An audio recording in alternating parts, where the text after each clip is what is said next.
Bharuch local crime બ્રાન્ચની ટીમે નેત્રંગ તાલુકાના ચાસવાડ ગામે આવેલ દૂધ ઉત્પાદક મંડળીના ગોડાઉનમાં થયેલ ₹5,61,000ની કિંમતના ઘીના જથ્થાની ચોરીનો ભેદ ઉકેલી આ ગુના હેઠળ કુલ 7 ઇસમોને ઝડપી લઈને અન્ય એકને વોન્ટેડ જાહેર કર્યો હતો. ઉચ્ચ અધિકારીઓ તરફથી જિલ્લામાં વણ ઉકેલિયા ગુનાઓના ભેદ ઉકેલીને આરોપીઓને ઝડપી લેવા જિલ્લાના પોલીસ વિભાગને સૂચના આપેલ. તેના અનુસંધાને Bharuch local crime branch PI MP વાળાએ એલસીબીની સ્ટાફની અલગ અલગ ટીમો બનાવીને જિલ્લાના વિવિધ વિસ્તારોમાં થયેલ ચોરી જેવા ગુનાઓના ભેદ ઉકેલવા કાર્યવાહી હાથ ધરી હતી. દરમિયાન એલસીબી પીઆઈ એમએમ રાઠોડની ટીમને ગત રોજ બાતમી મળેલ કે ચાસવાડ ખાતે આવેલ દૂધ ડેરીમાં ઘીના ડબ્બાઓની ચોરી થયેલ.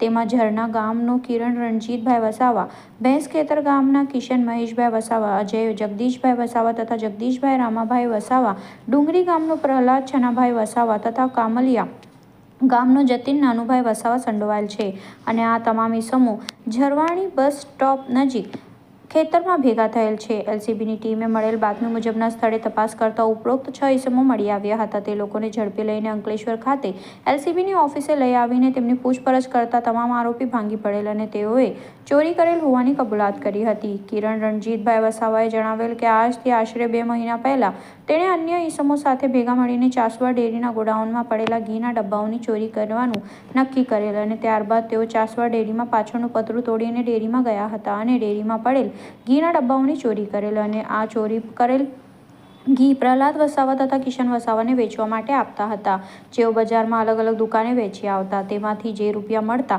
તે તેઓ સરખા ભાગે વેચી લેતા હતા અને આવી રીતે છેલ્લા 2 મહિનામાં ઘણી બધી વખત ચાસવાડ ડેરીમાંથી ઘીના ડબ્બાની ચોરી કરી હતી. પરંતુ થોડા સમય પછી બજારમાં આ ઘીના ડબ્બા આપવા જતાં દુકાનવાળા બિલની માંગણી કરતા હતા, જેથી નેત્રંગ બજારમાં ગાંધી પ્રોવિઝન નામની દુકાનમાં ગોપાલભાઈ શંકરભાઈ ગાંધીને વેચાણ કરતા હતા અને તેઓ બિલ માંગતા નહીં. ચોરી કરેલ ઘીના ડબ્બા આ ગાંધી પ્રોવિઝન નામની દુકાનમાં વેચાણ કરેલ હોવાનું જણાતા ચોરી કરનાર કુલ 6 આરોપીઓ અને ચોરીનો માલ લેનાર એક ઇસમ મળી કુલ 7 ઇસમોને ઝડપી લઈને આગળની તપાસ માટે અંકલેશ્વર શહેર બી ડિવિઝન પોલીસને સોંપ્યા હતા અને નેત્રંગ પોલીસની જાણ કરી હતી.